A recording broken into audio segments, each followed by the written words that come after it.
Vamos ver então o que acontece, né, quando eu tenho dois fios nos quais está passando uma corrente, cada um fio uma corrente, né, não necessariamente iguais essas correntes, né, qual é o efeito que um fio vai causar no outro fio. Tá? Vamos pegar de novo, né, uma geometria simples, vamos supor o seguinte, eu tenho um condutor aqui, nesse condutor está passando uma corrente que eu vou chamar de IA, é o condutor A. Né? Paralelo a ele, eu vou colocar um outro condutor, né, no qual passa uma corrente que eu vou chamar de B. Tá certo? Eu tenho a corrente IB aqui. Esses dois condutores, eles estão separados por uma distância que eu vou chamar de D. Tá? Primeira coisa que eu quero ver é o seguinte, vamos olhar o que acontece nesse condutor B aqui. Né? Se eu olhar o que acontece nesse condutor B, vamos ver, os condutores são bastante longos, tá certo? Muito maiores que essa distância D, portanto eu vou considerar como condutores infinitos. Né? Vamos olhar o seguinte, pegar um ponto qualquer aqui nesse condutor e como é que é o campo produzido por esse condutor nesse ponto aqui. Né? Pela regra da mão direita, de novo, esse campo aqui, esses dois condutores estão no mesmo plano aqui, é como se eles estivessem assim, ó. Vamos olhar aqui, eu estou olhando os dois condutores aqui, tá certo? Né? Eu tenho o condutor com a corrente A, condutor com a corrente B, né? Aqui está a distância D entre eles, tá? Se essa corrente está entrando, né? O campo produzido aqui, o campo do condutor A é esse aqui, tá? Então eu vou representar aquilo ali desse jeito aqui, ó. Eu vou dizer que eu tenho, né, um campo A produzido pelo condutor A num ponto do condutor B, tá? Olha aqui, ó. Então agora eu vou pegar o seguinte, tá? Qual é a força? Se eu tenho um condutor no qual está passando uma corrente, né, e sobre este condutor eu tenho um campo magnético, o que acontece com essa situação aqui, ó? Voltando aqui, olha esse condutor aqui, né? Se eu pegar um comprimento L, se eu tenho um campo apontando para baixo aqui, né? Lembra que eu tenho uma força que vai surgir perpendicular aqui, que é uma força perpendicular ao plano entre L e B. Então aqui, ó, se B está entrando, tá certo? E B está entrando, o campo magnético de A está nessa direção, vai surgir, portanto, uma força F, que é a força que eu vou dizer produzida em B pelo condutor A. Tá? Então aqui vai surgir uma força, né? Uma força que é a força do condutor no condutor B produzida pelo condutor A. Tá? Essa força aí, né? Essa força aí é a força que foi produzida num elemento L, lembra que era no elemento L que eu estou representando por esse vetor L aqui. Então esse vetor L, ele tem a direção e o sentido dados pela corrente IB, né, e o módulo dele é o comprimento de um pedaço ali dele. Tá? O meu campo BA, nós já vimos, né, agora, tá certo? Na parte anterior, né, nós vimos ele é μ0 IA dividido por 2π vezes D. Tá certo? Esse é o campo produzido por um condutor, né, infinito, né, num ponto que está a uma distância D desse condutor. Tá? A minha força, nós sabemos, a minha força que é produzida em B pelo condutor A, ela vai ser IB, a corrente agora no condutor B, né, é o vetor L vezes o vetor BA. Toma cuidado aqui, ó, porque essa corrente aqui é a corrente no condutor no qual é exercida a força pelo condutor que está produzindo o campo. Né? Então essa expressão aqui eu posso escrevê-la, tá certo? Eu posso escrever então essa expressão, né? Como eu escolhi uma geometria em que os dois condutores são paralelos, né? Como eu escolhi uma geometria em que dois condutores são paralelos, L vetor B, tá certo? Né? L vetor B, é o módulo desse produto vetorial é L vezes B.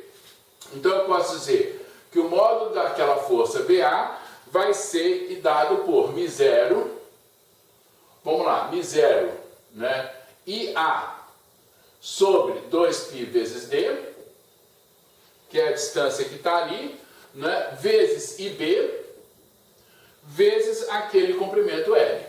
Tá? Então, essa é a força que é exercida, tá certo? Essa é a força que é exercida no condutor B, não é? Pela corrente que passa no condutor A. Olha só, se eu fizer, né? Se eu fizer o mesmo raciocínio, agora pega como é que está o campo produzido aqui, né? O campo B, tá certo? Então vamos olhar o campo que é produzido agora no condutor IA. Se eu olhar aqui, eu tenho um campo, né? Eu tenho um campo que é esse campo aqui, que é o campo produzido. De novo, regra da mão direita, essa corrente está entrando, né? Essa corrente está entrando, olha lá. Se a corrente está entrando, a linha de campo, lembrando o seguinte, olha aqui, ó, quero lembrar vocês que esse campo aqui é o campo nesse ponto. Agora, a linha do campo aqui, ela tem, tá certo? A linha do campo, ela é uma circunferência, né, em volta deste fio aqui. Neste ponto aqui, o campo é tangente a essa linha de campo que está aqui. Tá? Se eu quisesse o campo nesse ponto, ele seria para cá, etc. Né? Então, vamos lá. Agora eu vou escolher um vetor L no meu condutor A, né? Se eu escolher o vetor L entrando, tá? Então no meu condutor A, vamos olhar aqui, né? Eu tenho aqui o meu vetor L no condutor A, esse aqui é o L de B, esse aqui é o L de A. O meu campo aqui está nessa direção aqui, é o campo B, e a força, então, se essa aqui era a força de B em A, perdão, a força em B produzida por A, eu vou ter agora aqui uma força em A produzida por B. Se eu fizer essa conta, tá? Supondo, né, que eu tenha o mesmo tamanho L, né, tá certo? Esse termo aqui é todo igual. O que acontece? O que eu estou vendo aqui? Eu estou vendo aqui que se eu tenho dois condutores, nos quais está passando, dois condutores paralelos, nos quais passam correntes, né, de mesmo sentido, o que está acontecendo? Esses dois condutores estão se atraindo, né? Então eu posso dizer aqui, tá certo? Eu posso dizer o seguinte, condutores nos quais, condutores paralelos, né? Eu estou usando aqui, concorrentes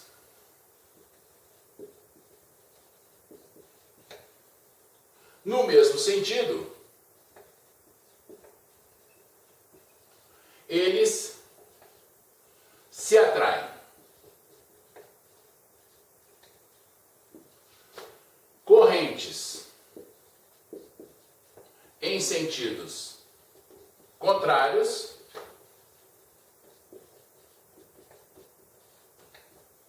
eles vão se repelir.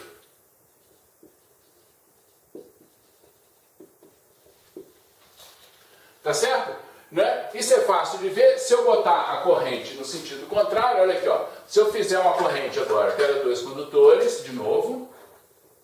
Pega dois condutores. Esse aqui eu vou botar uma corrente nessa direção. E esse aqui eu vou botar uma corrente nessa direção. Tá? De novo, se eu olhar isso aqui, ó, e pegar um ponto aqui, o meu campo, de novo, de B está aqui. Esse é o campo em B produzido por A.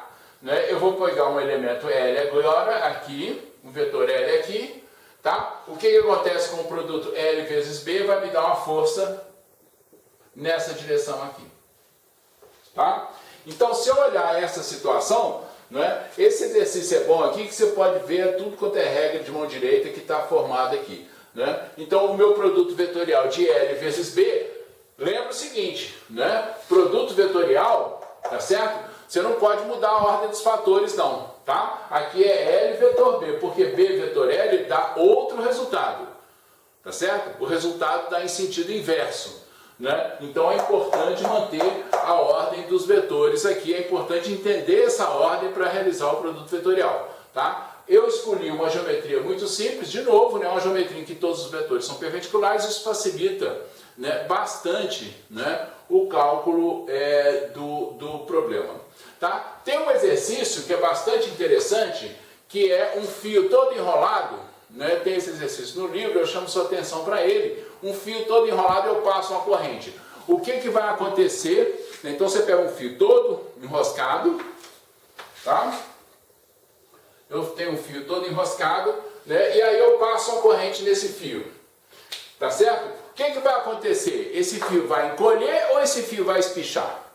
Tá? Eu deixo para vocês aí, não é, o estudo desse problema, tá certo? Porque ele é bastante interessante e ele resume todo esse conhecimento que a gente acabou de ver, tá bom? No próximo tópico, nós vamos ver, né, continuar calculando campos produzidos por corrente, né, mas agora nós vamos introduzir um outro tipo de abordagem, que é a lei de Ampère. Né? A lei de Biot-Savart, ela parte, não é, diretamente da corrente, né, e da geometria para calcular o campo. Né?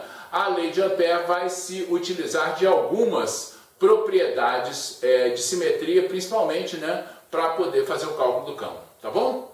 Então tá, a gente vai passar agora então para o próximo tópico.